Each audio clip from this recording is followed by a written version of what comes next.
Passar a palavra, então, para a defesa do acusado Carlos Ubiraci. Com a palavra, doutor Luiz Gregório. Me sinto honrado de estar hoje na presença de Vossa Excelência. Uma juíza justa, muitas vezes taxada por linha dura por alguns advogados. Eu, particularmente, não acho um acesso tranquilo ao gabinete.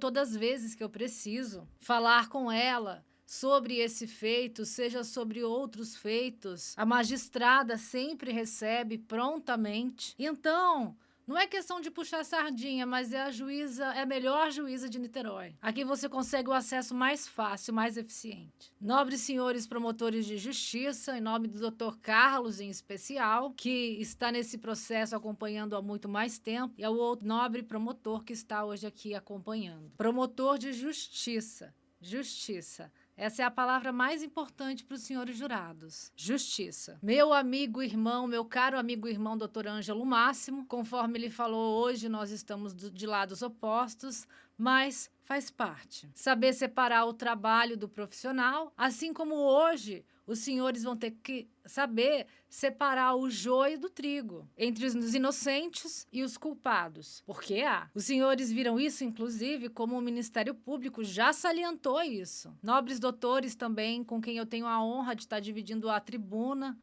quase 6 da manhã, né? Nobres senhores jurados, os réus que hoje aqui estão com as suas vidas na mão de Vossas Excelências, porque hoje Vossas Excelências é que são os julgadores, né? E esse conselho de sentença que vai separar o joio do trigo, o inocente do culpado, porque temos inocentes, isso é fato. A plateia que se encontra aqui até essa hora, parabenizo também por essa bravura de estarem aqui até agora. Vocês são plateia, não são obrigados a ficarem aqui esse tempo todo. Agora vamos dar início, né?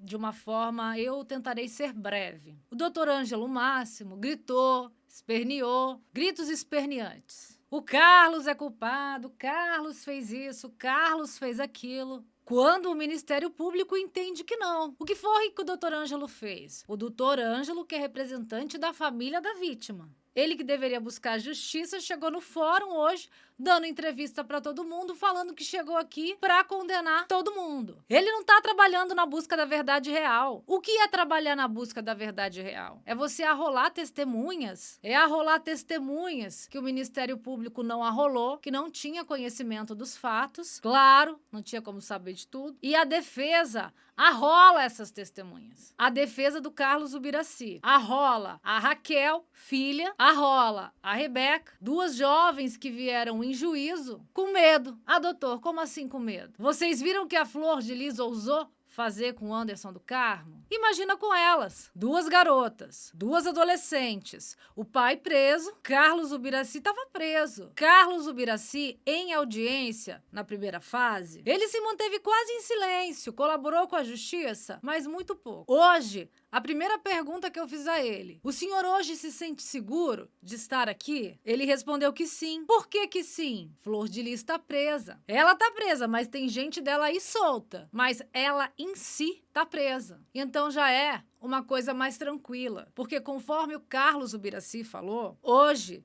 perante Vossas Excelências, ela foi a mandante do crime. Ele afirmou. Ela foi a mandante do crime. Do homicídio, da tentativa de homicídio. Ela que arquitetou o envenenamento. Possivelmente ela que arquitetou a compra da arma. Ela que financiou a compra da arma. Ela, a Flor de Lis, a qual, brilhantemente, o doutor Ângelo Máximo buscará a condenação e vai vir, principalmente perante o depoimento do Carlos Ubiraci prestado hoje perante Vossas Excelências. Uma coisa é, eu acho, eu ouvi dizer. Outra coisa é confirmar como ele fez. Ele confirmou. Hoje, sendo bem sincero, desculpa a expressão, dando a cara para bater. Não só a dele, mas das garotas também. Botou toda a família, envolveu toda a família colocando em risco. E o Ângelo sabe disso. Porque o Ângelo mesmo já foi ameaçado, já foi perseguido,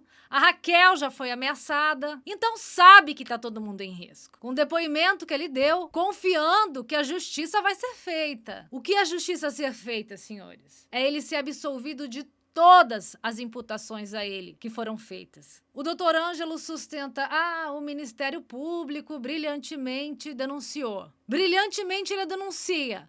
Mas brilhantemente também ele pode pedir absolvição. Aí quando ele pede a sua absolvição, o Ministério Público denunciou, ele tá certo. Mas quando ele pede absolvição, ele tá errado? Tudo bem, vamos lá. Uma coisa que me chamou muito a atenção foi em relação ao envenenamento. Falou do envenenamento. A família do Carlos falou, as testemunhas arroladas falaram que após a Cristiane, a mulher dele ter o envenenamento por equívoco. Ela bebeu por equívoco. Ela bebeu um suco que havia sido destinado ao pastor Anderson do Carmo. Logo depois, a Tayane, que é uma adolescente da casa, bebe um chamito. Então, pronto.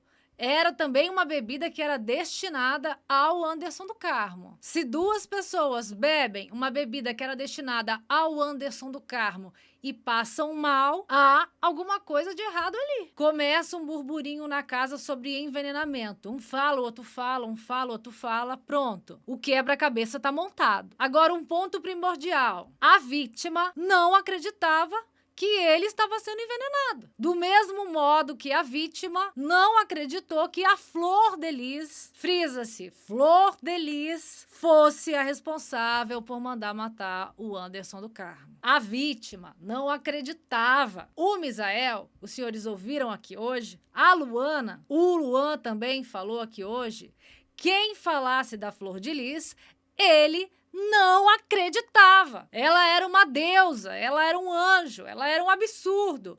Era uma devoção que ele tinha. Não adiantava chegar para o Anderson do Carmo e falar mal da Flor de Lis, que ele não acreditava. Ele preferia ter a verdade dele. É a minha mulher, é quem eu amo, é a pessoa que me ama e pronto. Ela nunca vai fazer mal a mim. E hoje, infelizmente, ele não está mais aqui. Por mais que alguém tentasse avisar, conforme ele levou ao conhecimento do Misael, o pastor Anderson fez a reunião para poder falar sobre, onde cada uma dava a sua versão, ele mesmo assim falou, eu vou resolver do meu jeito. Qual foi o jeito dele? Hoje, infelizmente, ele não está mais aqui entre nós. Esse foi o jeito. Se ele tivesse tido uma outra atitude, tivesse ido na delegacia, não. Mas ele confiou. Confiou naquela que ele colocou lá em cima. Confiou naquela que veio do lixo ao luxo, que ele colocou ela lá. Ele, Anderson do Carmo, isso é fato. Todos falam isso. E o que aconteceu? Ele foi apunhalado pelas costas, por ela, pela Marzi, pela Simone, pelo núcleo da família da Simone, pelo núcleo da família Flor de Lis. Para ficar mais fácil, pelos preferidos. Conforme narrado aqui, as pessoas que não faziam nada na casa. Porque, na verdade, eles tinham os grupos. E eles, os preferidos, na ganância, na ambição de obter dinheiro, vantagem, não digo nem poder, mas dinheiro e vantagens. Falaram, mãe, vamos nos livrar dele. O Niel é o problema. Ele não serve para nada. A senhora que chegou lá já é deputada. E matam ele. E acontece essa fatalidade. É triste, mas infelizmente é lamentável. Por quê? A vítima tinha conhecimento. O Anderson, ele sabia do plano e não acreditou. Ele sabia, ele foi avisado por todo mundo e não acreditou. Ele pagou para ver e infelizmente deu no que deu. Ele poderia estar aqui hoje se não idolatrasse tanto a Flor de Lis. Mas a Flor de Lis, sinceramente, deve fazer uma lavagem cerebral e tanto. O próprio Carlos tinha medo dela, eu não consigo explicar, é uma mistura de medo. Conforme a Roberta falou, a filha do Carlos falou. É uma situação que não há explicação, não tem como ser plausível. A idolatria, a admiração, a idolatria, a devoção, a Flor de Lis, que é uma pessoa ruim, que é uma pessoa má. E tá aí o que aconteceu com Anderson. Ela matou aquele que deu tudo para ela, aquele que deu a vida para ela, aquele que deu a vida para a família. E ela arquitetou isso. Agora, em relação ao Carlos, qual a situação do Carlos? Ele sabia. Ele não negou que sabia. Ele pode até ter sido, como o ilustre promotor falou, omisso. Mas eu não vejo esse caso como omissão. Ele tinha medo, que é diferente. Medo porque não é só você. Imagina se você tem um filho. Se você tem uma filha, você vai falar e vai colocar a vida do seu filho em risco? O Carlos Ubiraci, para os senhores terem ciência, a defesa dele era patrocinada pela Flor de Lis. Os senhores acham que ele teria um julgamento justo? Qual era a ideia? Blindar a Flor de Lis. A ideia era essa desde o começo. Tanto que falaram para ele, a Raquel, a Rebeca, falaram aqui em juízo, ligaram para o advogado e ele falou, seu pai vai ser condenado a 40 anos. Pode acontecer? Pode acontecer, mas eu tô aqui brigando. Não sou conivente com a Flor de Lis, não recebi R$1, nunca recebi R$1 dela. A minha satisfação é brigar por aquele ali, ó, que é inocente. Quando a gente vem para cá, desculpa a expressão, e a gente defende um vagabundo, uma pessoa que é ligada ao crime, a gente dá o sangue também. A gente luta, a gente batalha. Agora, quando a gente vê um inocente no banco dos réus, é triste, senhores. É triste. O Ministério Público, de forma sábia, entendeu isso. Não, o Carlos, ele entendeu, como salientou o outro promotor. Na visão do promotor, o pastor morreu. Ele morreu e ele sabia. Todo mundo sabia. Eu tenho uma lista aqui de pessoas que sabiam. A Rebeca sabia, a Luana sabia, o Misael sabia, Márcio Buba sabia. Márcio Buba nem réu é, nem objeto de investigação. Eu não consigo entender qual foi a postura da delegacia para poder indiciar um sim, outro não, um sim, outro não. Parece que foi isso. A Cristiane, a esposa do pastor Carlos. O doutor Ângelo interrompe e diz alguma coisa. Pode falar, doutor, diz o doutor Luiz Gregório. O Márcio Buba, ele é investigado na terceira fase. Doutor, essa terceira fase, doutor. Essa terceira fase que não anda. Aí o senhor vai cobrar do MP. Isso é o senhor que é assistente à acusação, o senhor que tem que saber, não sou eu. O senhor que tá aí pela família. Senhores, sem grosseria, por favor. Na paz, excelência, na paz. Mas era o papel do assistente de acusação. O inquérito só sabe que tá em jogo ainda, mas vai cobrar? Não vai. Tá lá. Márcio Buba é um aí que é objeto da terceira fase. Cadê? Correu atrás? O negócio é condenar. A defesa não. A defesa trabalha na busca da verdade real desde o começo. Tanto que eu arrolei testemunhas que deram o nome de pessoas que supostamente estariam envolvidas ali na cena do crime. Pessoas que apertaram o gatilho. Testemunhas de defesa disseram isso. Por conta dessa defesa daqui. Essa defesa do Carlos, que veio aqui e falou. Que veio e deu a cara pra bater. Que falou que fulana segurou o cachorro. Fulana tava lá, fulano fez isso, fulano fez aquilo. Pastor mesmo falou, pastor Carlos Ubiraci. Quem que envenenava? A Simone, Marzi. Elas eram responsáveis pelo envenenamento. O que o doutor Ângelo falou. O delegado falou isso. É óbvio que o delegado vai chegar aqui e não vai mudar a versão dele. Algum dos senhores mudaria aquilo que o senhor mesmo falou? Você vai se contradizer? Pelo amor de Deus. Se eu venho aqui e conto a verdade pra vocês, eu vou vir depois. Não tem lógica. É claro que ele vai falar a mesma coisa. Dê um depoimento isolado. Depoimento delegado de polícia. Tá. Responsável pela investigação. Ótimo. Investigação do ponto dessa defesa aqui. Falha. Falha. Falha por quê? Agora vamos dar os nomes aos bois.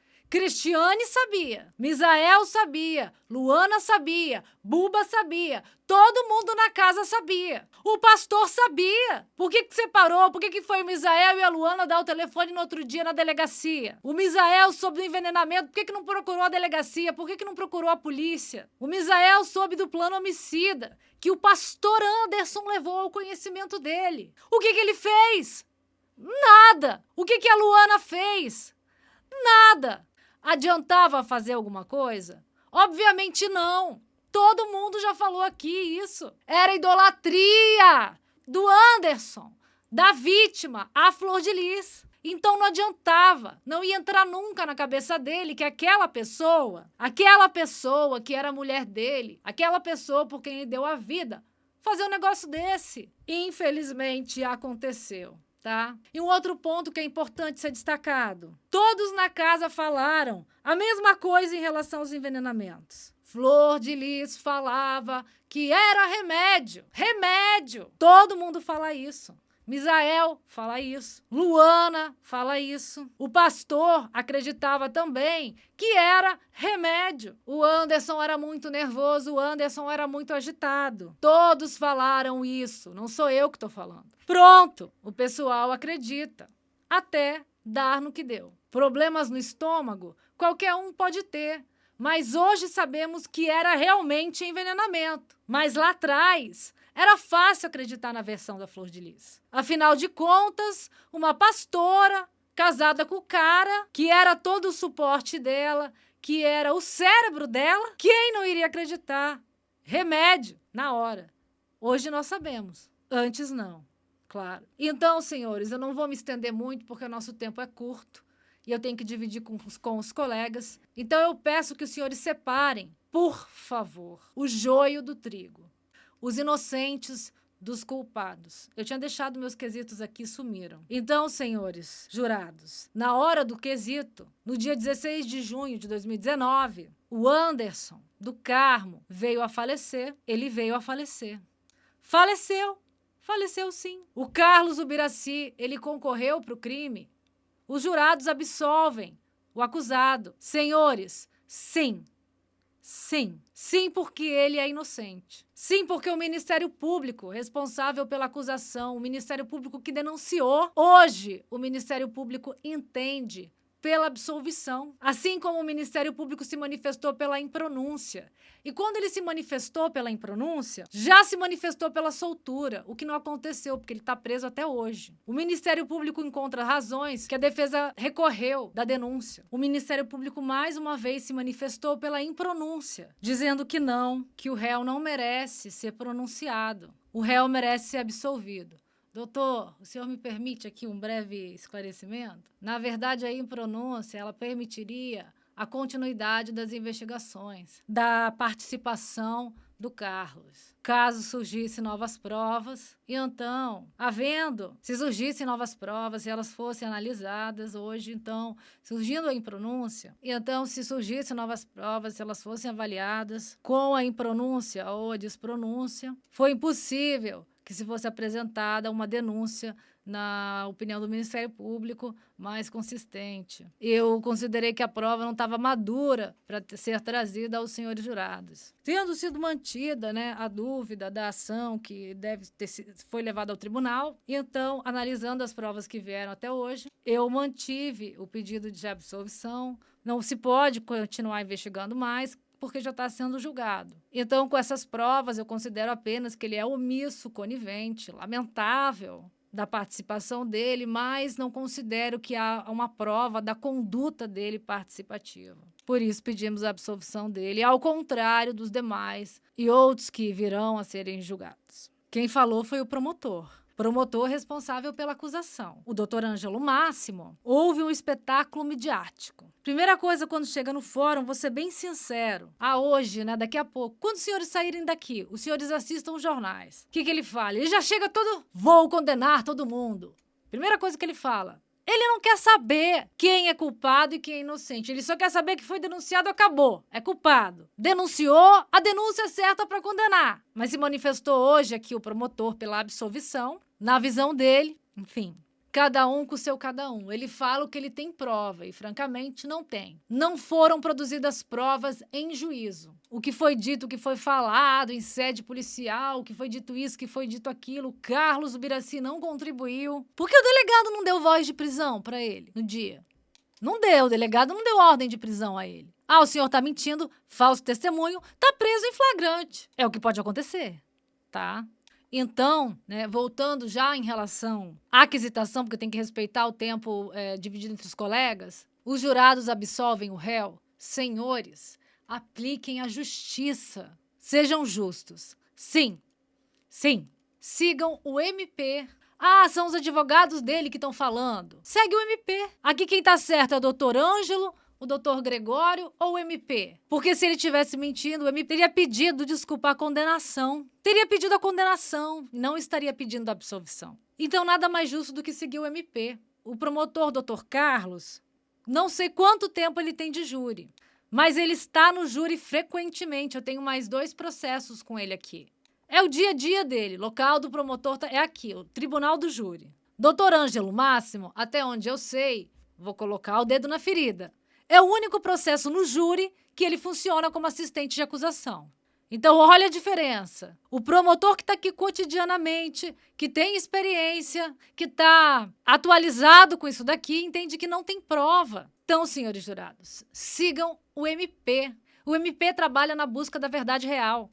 O MP é imparcial. Ah, o doutor Gregório é a defesa do Carlos Ubiraci. Sim, eu tenho que brigar pela defesa do meu cliente. E doutor Ângelo? Quem é doutor Ângelo? Vem atender os interesses da família. E o MP? Quem é o MP?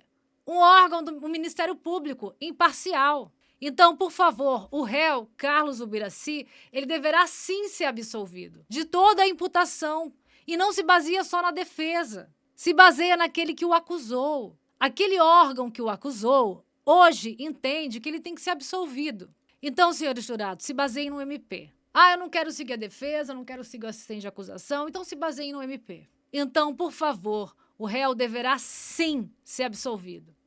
Ele sabia? Sabia. Assim como a própria vítima sabia. Assim como os ouvidos aqui sabiam. Então, finalizando aqui, o senhor me permite mais um brevíssimo esclarecimento? À vontade, os senhores têm todo o tempo do mundo. É uma honra estar do lado dos senhores.